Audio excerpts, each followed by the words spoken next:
Happy Memorial Day, Elk Calling Academy members. Welcome back to, this is part 3 of the e-scouting tutorial. What I'm going to do on this one is we'll get to screen sharing, and then I'm actually going to find some areas on Fatmap, and then I'm going to show you how to take those from Fatmap and drop them into OnX. And then we're also going to talk about some of the tools that are within OnX. And so this is primarily a tutorial on OnX to get to the point to where you can download those maps onto your phone and then basically go out into the field. But we're going to tie it in with part 2, the Fatmaps, and show you how I get those locations from Fatmap into OnX. So let's get going with the screen share. Now, I don't know how well this is going to work because I actually have a couple of different screens. So let me move this out of the way. All right, so, okay, so here we are in Fatmap. Let's see, let's kind of go up into northern Idaho a little bit, kind of north central. So remember Fatmap, I'm going to zoom in a little bit to an area, and then I'm going to come over to the right, and I'm going to turn on sun aspect, and that's where I'm going to start, because I'm going to start looking for those north and northeastern facing slopes. Man, we got a lot of, curious, let's look at flats. Yeah, that's kind of what I figured. Lots of flats and benches. So, okay, back to aspect.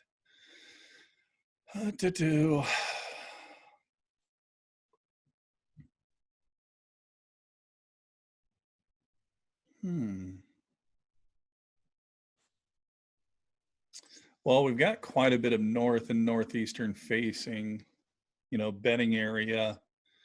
So let's just kind of, we're going to focus in on this area right in here.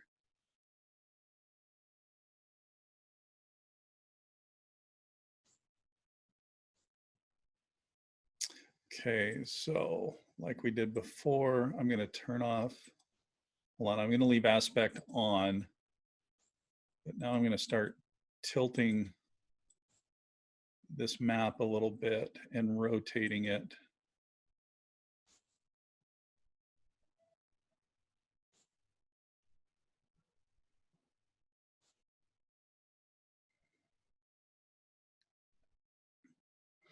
What I'm looking at is kind of, this area right in here for some good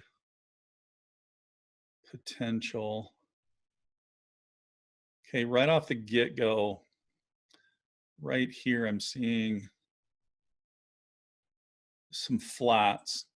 So now I want to turn off this aspect ratio.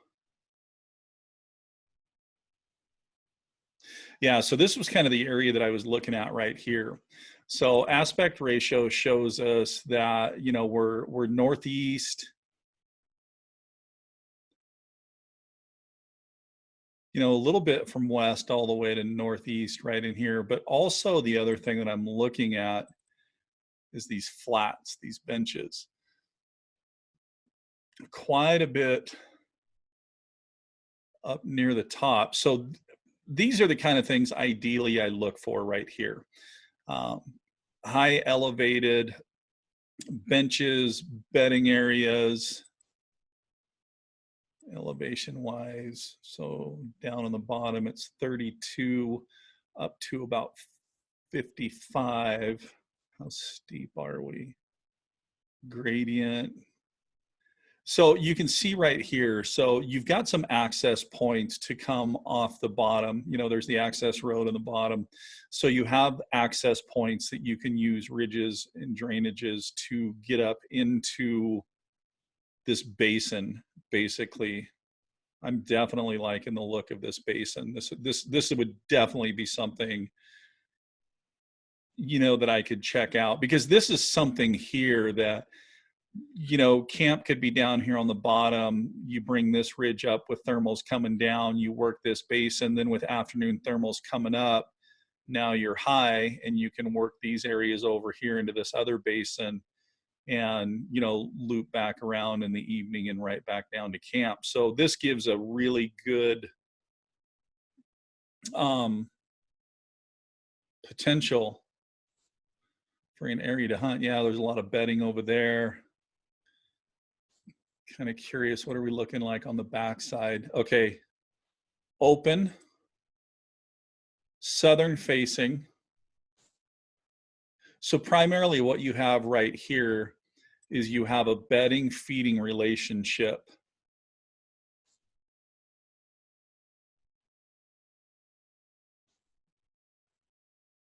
Okay, so we know this is our area. This is where we want to focus on. So what I'm going to do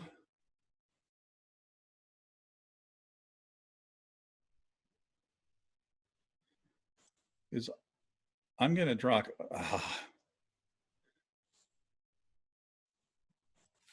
Hold on.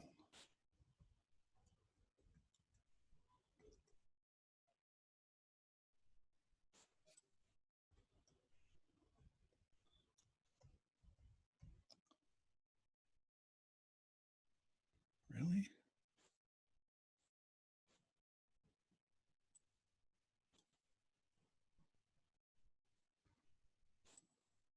All right. Sorry about that. Had to log in. So what I'm going to do is I'm going to drop a pin right in this area. So now notice over here, we basically have our latitude and our longitudes. So what format do we want for OnX? Okay, so if you noticed up here in the right, you'll see which format OnX wants. So it's this bottom one. So we're just going to highlight it, copy, and then we're going to come in, paste, and then hit the search. Okay, OnX is going to take us right into that area.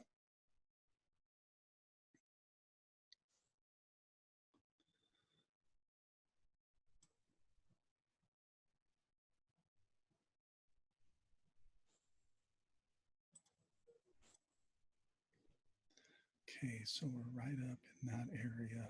Road goes around. What I'm doing is just making sure.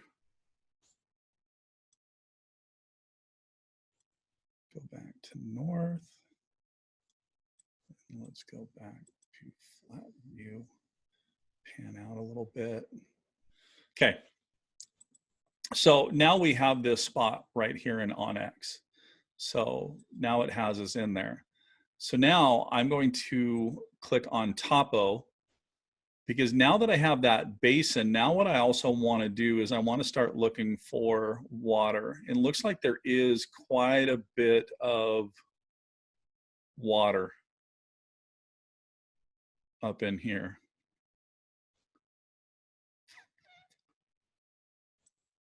Satellite. We know there's plenty of timber. There's our open benches.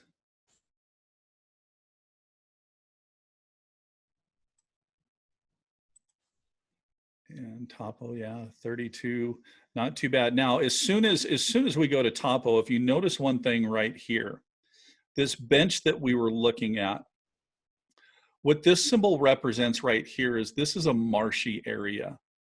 I'm liking this even more and more because now I have these creeks for water, but now this marshy area on this bench that we know is, you know, Fatmap told us this is, you know, northeastern, good bedding area. But what this marsh area does is this tells me that up here there is marshy, grassy areas, that this would be an ideal place to find a wallow. So definitely what I would do at that point is then, you know, I would go ahead and drop that waypoint. So, you know, label it, you know, potential wallow or something like that. So, okay. So now within the tools, so we're going to go map layers, and I have government lands turned off right now. Reason being is, you know, the government lands, I mean, they're color coded and they're great for when you're first, you know, looking in an area.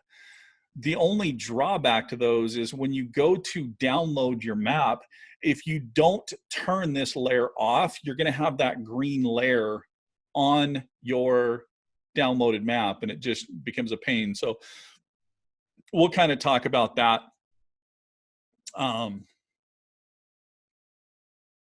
little bit further here. So, okay, within the map layers, this is just the Idaho layers. Each state will have these different layers.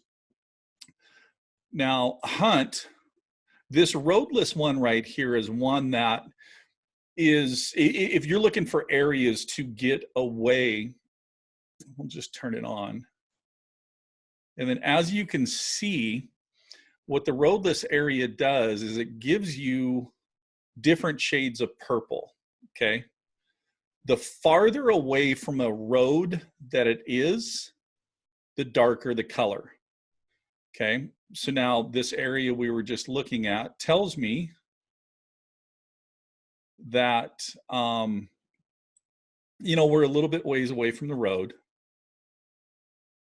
So that's good. You can turn on timber cuts to where they've done thinning, historic wildfires. So on the other side of Man Creek, you know, we can see that there was a fire in 2017. There was one up above here in 2011. So these are all areas that just solidify into what I want to look at, you know, wilderness areas.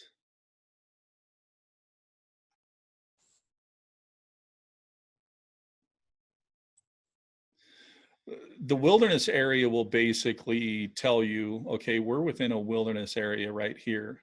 So again, wilderness area, that's going to limit the amount of motorized vehicles in that area too. So again, if you're looking for an area to get away from people, this is going to be a good one to go. Okay, trails and recs. I always have my trails turned on and my trail mileages. Just because the trails are nice, because that's going to give me hiking trails. That's going to give me access points into these areas, but also, you know, when get something down, those trails are a great source for getting something out. Clearwater National Forest. Okay. All right.